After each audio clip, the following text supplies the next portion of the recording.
Hello student, आज हम लोग देखने वाले हैं डाइजेस्टिव सिस्टम और रेस्पिरेटरी सिस्टम से रिलेटेड क्वेश्चन को, जो कि घटना चक्र में दिए गए हैं। तो अभी तक हमने 22 क्वेश्चन तक देख लिया था। अब इसके आगे से क्वेश्चन आप देखना शुरू करेंगे। सबसे पहला क्वेश्चन यहाँ पे दिया गया दोस्तों, which contain least quantity of urea. Urea का क्वांटिटी सबसे कम किस में होता है दोस्तों? तो आपको पता होना चाहिए किस में होता है, रीनल वेन।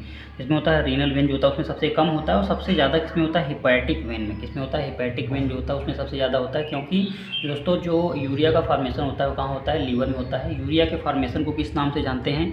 तो आपको पता होना चाहिए कि इसको हम लोग क्या बोलते हैं, ऑर्निथीन साइकिल या क्रेब्स हैंसलेट साइकिल बोलते हैं, जो कि लीवर में परफॉर्म होता है। और इसमें अमोनिया जो है वो यूरिया में कन्वर्ट होता है। तो इसलिए हिपैटिक वेन जो है उसमें लार्जेस्ट अमाउंट ऑफ यूरिया मौजूद होता है, और लीस्ट अमाउंट अगर पूछा जाए तो कौन सा होता है, रीनल वेन।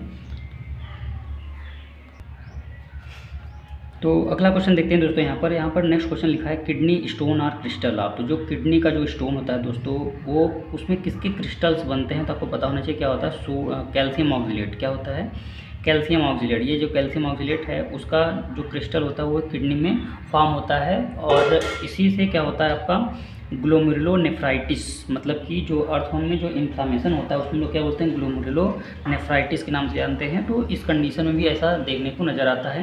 तो कैल्शियम ऑक्जिलेट जो होता है उसकी क्रिस्टल के फॉर्मेशन की वजह से किडनी में स्टोन का फॉर्मेशन होता है। सेकंड क्वेश्चन दिया गया है यहाँ पे दोस्तों, ब्रूस बॉर्डर अकर। तो ब्रूस बॉर्डर जो होता है एक प्रकार के एपिथेलियम का मॉडिफिकेशन होता है, और ये किसमें देखने को नज़र आता है, आपका प्रॉक्सिमल कन्वोल्यूटेड ट्यूब्यूल, जिसको हम लोग पीसीटी के नाम से जानते हैं। दोस्तों यहाँ पे एक स्ट्रक्चर दिया गया है नेफ्रॉन का, जिसमें आपको एक स्ट्रक्चर के बारे में पता होना चाहिए। ये क्या होता है, आपका एफरेंट आर्टेरियोल होता है। ये क्या होता है, इफरेंट आर्टेरियोल होता है। उसके बाद इसको हम लोग क्या बोलते हैं, ग्लोमेरुलस बोलते हैं, और इसको क्या बोलते हैं, बोमेन कैप्सूल। ये जो पार्ट दिया गया इसको क्या बोलते हैं, पीसीटी दोस्तों। उसके बाद ये क्या है, लूप ऑफ हेनले, और इसको क्या बोलते हैं, डीसीटी। ये क्या है, कलेक्टिंग डक्ट। दोस्तों ये भी यहाँ पे क्वेश्चन पूछा जाता है आपका कि जो कंडीशनल रीएब्जॉर्प्शन की जो प्रोसेस होती है वो कहाँ से होती है? तो जो डीसीटी वाला पार्ट है दोस्तों, डिजिटल कन्वोल्यूटेड ट्यूब्यूल जिसे बोलते हैं, वहाँ से होता है आपका कंडीशनल रीअब्जॉर्प्शन। और मैक्सिमम रीअब्जॉर्प्शन जो होता है आपका ग्लोमेरुलस फिल्ट्रेट का, जीएफआर का, वो कहाँ से होता है? तो पीसीटी से होता है। एक क्वेश्चन दोस्तों आपसे ये भी पूछा जाता है कि कौन सा जो पार्ट होता है किडनी का, वो नेफ्रॉन का पार्ट कलेक्ट नहीं किया जाता है या उसे कंसीडर नहीं किया जाता है। तो आपको पता होना चाहिए कौन सा पार्ट है, कलेक्टिंग ट्यूब्यूल। ये जो कलेक्टिंग ट्यूब्यूल है इसको हम लोग जो नेफ्रॉन है उसके पार्ट के तौर पे हम कंसीडर नहीं करते हैं। तो नेक्स्ट क्वेश्चन देखते हैं दोस्तों, यहाँ पर क्या दिया गया है।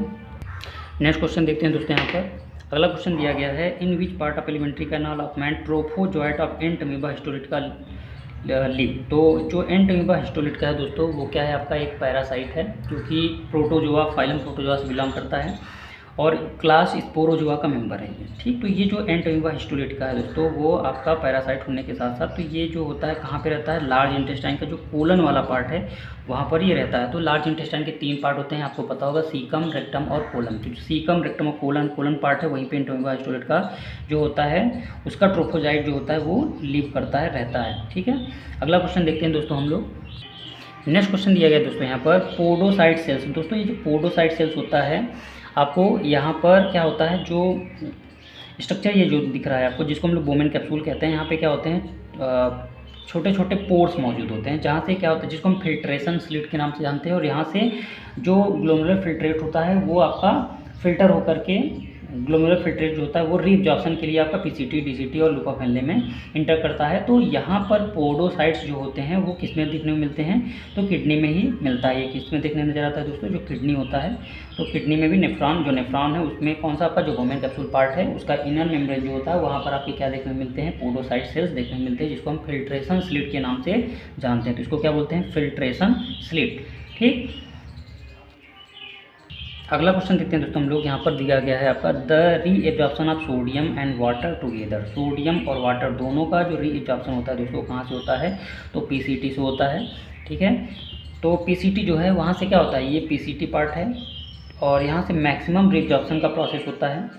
और इसमें भी देखा जाए तो दोस्तों यहाँ पे जो होते हैं असेंडिंग लूप होता है और एक डिसेंडिंग लूप होता है। जो असेंडिंग लूप है ये, इसको हम क्या बोलते हैं, डिसेंडिंग लूप ऑफ हेनले बोलते हैं, और इसको क्या बोलते हैं, असेंडिंग लूप ऑफ हेनले बोलते हैं। ये आपका क्या, डिसेंडिंग लूप और इसको क्या बोलते हैं, ascending loop of Henle.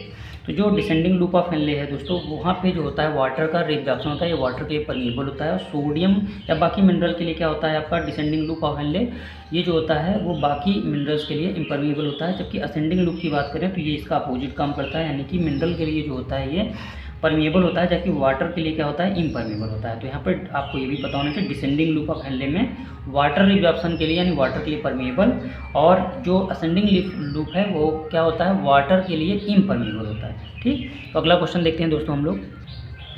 Next question दिया गया है दोस्तों यहाँ पर, the glomerular content of proximal tubule, यानी पीसीटी जो है उसका जो ग्लोमेरुलर कंटेंट होता है वो कंपेरिजन विद ब्लड से क्या होता है, तो आइसोटोनिक होता है। कैसा होता है, तो आइसोटोनिक, यानी कि दोनों का जो कंसंट्रेशन होता है वो इक्वल होता है।